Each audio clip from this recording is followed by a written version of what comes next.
दुनिया में एक ऐसी वॉर चल रही है जिसमें कोई वेपन्स का इस्तेमाल नहीं किया जा रहा, बल्कि ये एक इनविजिबल वॉर है। हम इसको देख नहीं सकते और दुनिया ब्लॉक्स का हिस्सा बनती जा रही है, साइड्स लेते हुए हमें नजर आ रही है। और ये वेपन असल में इकोनॉमिक वर्ल्ड से इंटरलिंक्ड है। ऑब्वियसली ये वेपन भी वेस्ट ने ही बनाया, लेकिन ये वेपन है क्या? सैंक्शंस है क्या, इसको समझने की कोशिश करते हैं, क्योंकि ये एक टूल है इकोनॉमिक वॉर का। और ये इकोनॉमिक वॉर इनविजिबल वॉर है, जिसका मैंने पहले जिक्र किया है। और इसको समझना आसान बिल्कुल नहीं है, क्योंकि इसके लिए आपको बहुत ज़्यादा रिसर्च करनी पड़ेगी, और इसीलिए मैंने ये वीडियो आप लोगों के लिए बनाई है। Largest and most severe package of economic sanctions that Russia has ever seen. Obviously sanctions को भी वेस्ट ने ही ईजाद किया है। जब एक मुल्क पर इकोनॉमिक पाबंदियां लगाई जाती हैं, ट्रेड पर पाबंदी लगाई जाती है, एसेट्स को फ्रीज कर दिया जाता है, ट्रैवल्स पर पाबंदियां लगाई जाती हैं, जब एक मुल्क को सर्टेन काम से रोका जाता है। फॉर एग्जांपल हम रिसेंटली देखते हैं कि ईरान पर सर्टेन सैंक्शंस लगा दी जाती हैं। अब ईरान पर सर्टेन सैंक्शंस क्यों लगाई जाती हैं? क्योंकि वो न्यूक्लियर वेपन्स क्रिएट कर रहा है। न्यूक्लियर प्रोलिफरेशन ट्रीटी के तहत कोई भी मुल्क वेपन्स नहीं क्रिएट कर सकता। लेकिन अब रिसेंटली किस मुल्क पे सबसे ज़्यादा सैंक्शंस लगी हैं और कौन सा मुल्क सबसे ज्यादा सैंक्शंस की जद में है? वो है रशिया। रशिया इस टाइम सबसे ज्यादा सैंक्शंस की जद में है, और मैं आपको एक वीडियो के जरिए समझाती हूँ कि किस तरह रशिया सैंक्शंस के घेरे में है। आप ये इंटरेस्टिंग सा वर्ल्ड में आप देख सकते हैं अपनी स्क्रीन पर कि रशिया किस तरह इंटरकनेक्टेड है पूरे वर्ल्ड के साथ। ब्लू कलर में आप देख सकते हैं कि रशिया की एक्सपोर्ट है दूसरे कंट्रीज को, जैसे कि ऑयल, गोल्ड, कोल। और ऑरेंज कलर में आप देख सकते हैं रशिया की import. For example Russia import करता है यूएस से आईफोन और जर्मनी से कार्स। और ग्रीन कलर में आप देख सकते हैं ये सारी फ्लो ऑफ मनी है, इन और आउट। रशिया की सारी मनी जो वो इंपोर्ट करता है, एक्सपोर्ट करता है, और ये वो मनी है जो रशियन गवर्नमेंट ने यूएस फॉरेन रिजर्व्स के अंदर अपनी मनी को फिक्स कराया हुआ, ऑब्वियसली यूएस डॉलर्स के अंदर। ये सब कुछ फरवरी 2022 तक सब कुछ नॉर्मल था, flow of money, import and export, trade. लेकिन फिर ऐसा क्या हुआ कि रशिया ने इन्वेड कर लिया यूक्रेन को। We are coming on the air because the war in Ukraine has begun.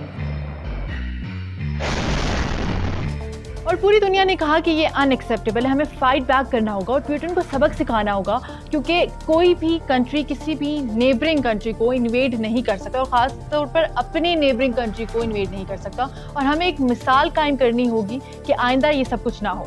लेकिन सारे यूरोपियन कंट्रीज़ यानी बिग कंट्रीज़ ने कहा कि हम अब फौज नहीं भेज सकते, क्योंकि अब सारी दुनिया के पास बिग वेपन्स हैं, और अगर ये बिग वेपन्स इन्वॉल्व हो गए तो ह्यूमन स्पीशी जो है वो ख़त्म हो जाएगी, और हम ह्यूमन स्पीशी को डिस्ट्रॉय नहीं कर सकते। लेकिन वेस्टर्न लीडर के पास इसका एक हल था, और वो था सैंक्शंस। और इकोनॉमिक वॉर का आगाज़ भी 22 फरवरी 2020 से हुआ, जो कि अब तक जारी है। और पिछले 1.5 साल से रशिया पे सारी इकोनॉमिक सैंक्शंस लगा चुकी हैं। कोई भी इंपोर्ट और एक्सपोर्ट अब रशिया की नहीं है, और रशिया के साथ कोई भी इंटरकनेक्टेड नहीं है सिवाय चाइना के। स्क्रीन पर आप दोबारा से देख सकते हैं कि किस तरह रशिया कनेक्टेड था बिफोर इन्वेडिंग यूक्रेन, और अब आप देख सकते हैं कि किस तरह रशिया जो है वो आइसोलेट हो चुका है। और जो पहली सैंक्शन लगी थी वो यूरोपीय यूनियन ने लगाई थी, अपनी लग्जरी गुड्स को बैन कर दिया था रशिया में भेजने के लिए। और फिर सब ने यूनाइटेडली ये बोला कि हम यूक्रेन के साथ हैं, लेकिन उनको ये अंदाज़ा नहीं था कि रशिया पर अगर इन्होंने बैन लगा दिया, रशिया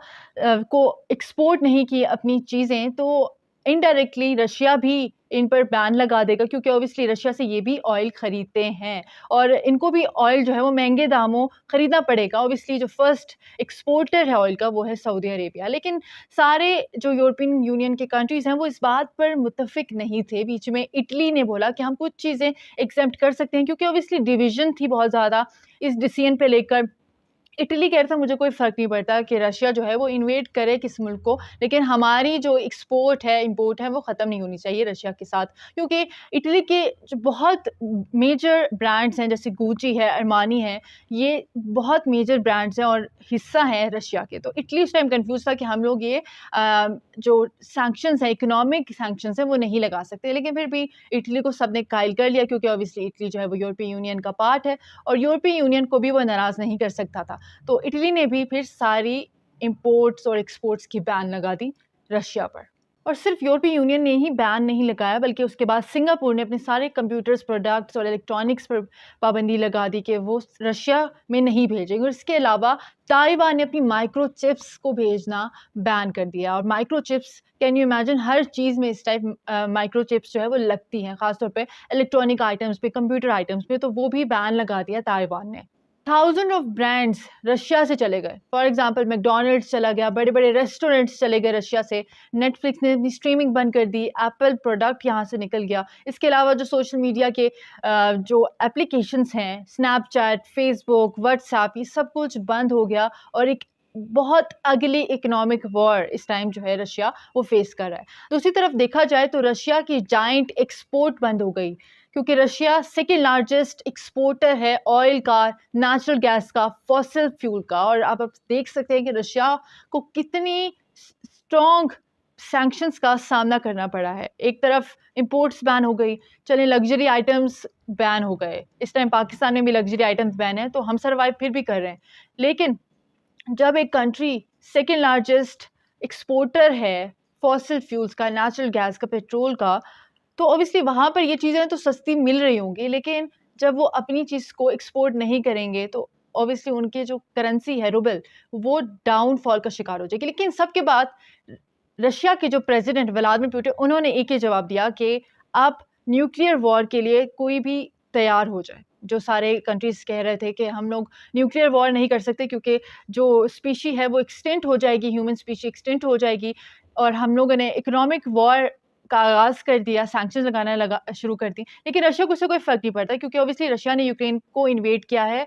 ऑलरेडी वो ह्यूमन स्पीशी को ही अटैक कर रहा है। एक ज़मीन पर कब्जा करने के लिए वो ह्यूमन स्पीशी को उस पर अटैक कर रहा है, तो इससे रशिया को कोई फ़र्क नहीं पड़ता। इसके अलावा कोई भी शख्स रशिया से बाहर ट्रैवल नहीं कर सकता। सब ने ट्रैवल सैंक्शंस भी रशिया पर लगा दी हैं।